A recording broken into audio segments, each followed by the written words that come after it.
Have you ever just looked at something and decided it was stupid? Like you saw it and you saw the people who enjoyed it, so wrote it off as, that's not for me, or I'm too old for that. Well, me too. But there was a time when I was a kid and I was being told I was too old for Minecraft. It's 2018, Minecraft's popularity was at an all-time low. With little hope of improvement, the world seemed ready to move on, and so were the people around me. As time passed, even my classmates started saying Minecraft was for kids, and we were in 6th grade! 6th grade! We were 12! No one should be told what they can like, what they can't like at 12. So today, I've decided to take a step out of my comfort zone and try to understand something I've written off. Skibidi Toilet is a source filmmaker or SFM animation series primarily featuring these guys. SFM animations have existed for over a decade now, and have bounced around internet culture since the software's public release in 2012. SFM has a long history, both in its development with Valve and the community keeping it alive. But if I were to go in depth, we would be here forever, so to quickly summarize. Valve wanted to create a sequel to Half-Life, but to do that they needed a big game engine, so they created the Source engine. A couple years later, they were making the now-forgotten game Day of Defeat. But to make these promo trailers, just filming footage from the game would have cut it, so they created a fork of the Source engine for basic 3D animation. 5-ish games later, they're making Team Fortress 2. TF2 had a much more lighthearted tone than Day of Defeat. So Valve decided to market TF2 with short cinematics featuring more stylized and unique characters who took a hold of the community, and once released, TF2 was a huge success. Another 5-ish games later, Valve would release a version of SFM to the public, spawning an incredible amount of fan-made TF2 animations, bringing us to today. Got it? Don't worry, it's actually not that important. But wait a minute, this doesn't look like TF2 characters, so where did they come from? Well, I glossed over an important part during the creation of SFM, Half-Life. These models are from Half-Life 2, a game that pushed the limits of what could be done, not only in its genre, but gaming as a whole. Whether it was the engine that would power its innovative physics puzzles, to the creative storytelling, Half-Life 2 would raise the bar, setting a new standard for video games as a medium. But no, it did not look like this. This is Half-Life Alyx. This is what Half-Life actually looked like. Come on, Gordon! Get in! Listen, it was cutting edge at the time. Half-Life 2 would later cause the development of Portal 2. Oh, hi Oreo. You're saying I'm getting sidetracked? Sure you don't want to hear about Portal 2? It's really cool. Fine. Well, the important part is many of the models like Dr. Kleiner, the G-Man, and the citizens of City 17 are all made for Source, meaning it's really easy to use them in SFM. But that didn't mean people making SFM videos were limited to just models made by Valve. There were many original and unique characters made by the community for Source. But let's be real, any character you've seen in SFM are either made by Valve or taken from another game. This doesn't mean it was especially hard to make models for Source. Instead, the lack of new design stems from the culture surrounding SFM. SFM grew popular because having the freedom to make the characters you know and love do weird things is, well, entertaining, if not sometimes a little horrifying. It would be hard to talk about the community surrounding SFM if I didn't mention Gmod. And yes, we'll get to Skibidi Toilet in a moment, just give me a minute. Now, I'm quite familiar with Gmod because of the incredible amount of time I've spent in it. Before SFM, if you wanted to mess around with the Source engine, your only options were either in games by Valve or in Gmod, or the Hammer editor, but we don't have time to talk about mapping or Counter-Strike. Gmod, or its full name Gary's Mod, was created by, well, a guy named Gary. It turned Half-Life 2 into a playground, adding tools like the Fizz Gun and the ability to spawn entities, which was originally by GVMod, but we're not getting into it. Gmod, like SFM, let people mess around with models ported into Source. At first, you would need to download them off garysmod.org, but eventually Valve created the Steam Workshop, allowing a more direct method of adding mods. Even the creator of Skibidi Toilet, Defuck Boom? That's his name?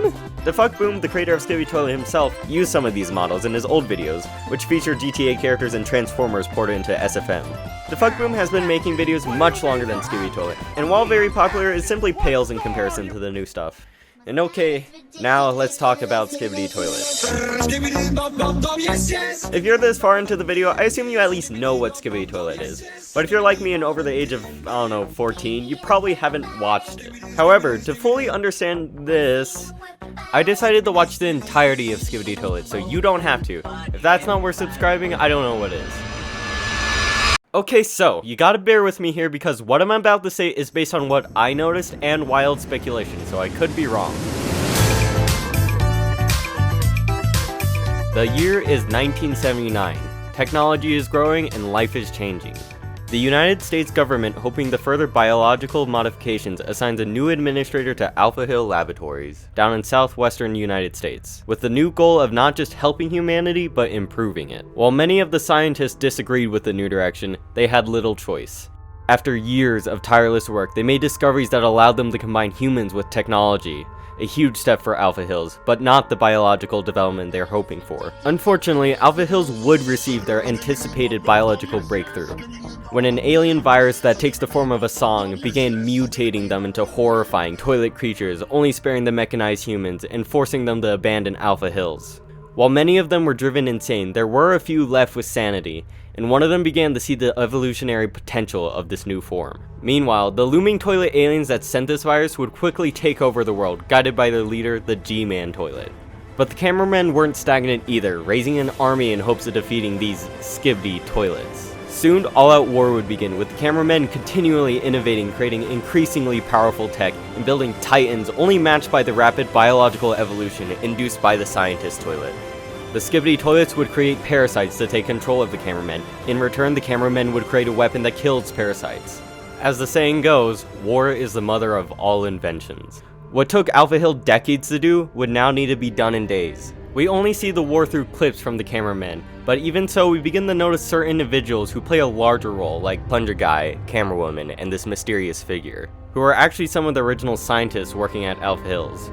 The conflict would come to a head when the cameramen would attempt to infiltrate the now Skibidi-dominated labs. The chaotic battle outside gave just a handful of cameramen enough cover to make it in. By chance, the crew was made up of Plunger Guy, Speaker Guy, and a few cameramen. And with the help of this remote they found, they were able to hack doors open and finally confront Skibidi scientists face to face. The fight was intense with multiple casualties, leaving Plunger Guy damaged, and the scientist nearly escaped, but just in time the Titan showed up and finished him off. Plunger Guy laid on the floor, witnessing the aftermath of the battle. Camerawoman offers him a hand up, but just before, the mysterious figure communicated with Plunger Guy, informing him that if they were to win this war, he cannot survive. Of course, a random remote that could hack into Alpha Hills was too good to be true. Systems frying up, Plunger Guy catches on fire, with one last thumbs up as Camerawoman watches. With a heart full of grief, Camerawoman is left to pick up his mantle, to continue his legacy and end this war for good. And I'm gonna be honest, this is where the series kinda lost me a bit. I think the G-Man toilet somehow betrayed the larger Astro toilets, forcing the Skibidi toilets and cameramen to team up against the Astro toilets or something. And there's also this Astro toilet that can create amalgamations. I don't really know. But episodes are still being released, and it's not finished, so we'll see what happens next. And you know, it actually wasn't that bad. I can't say I'm on the edge of my seat waiting for more episodes, but maybe one day I'll make an update with the hindsight of how wrong my interpretation was. Thanks for watching, and remember to subscribe. I do need the video to be 8 minutes, so give me a second. Thanks for watching, bye!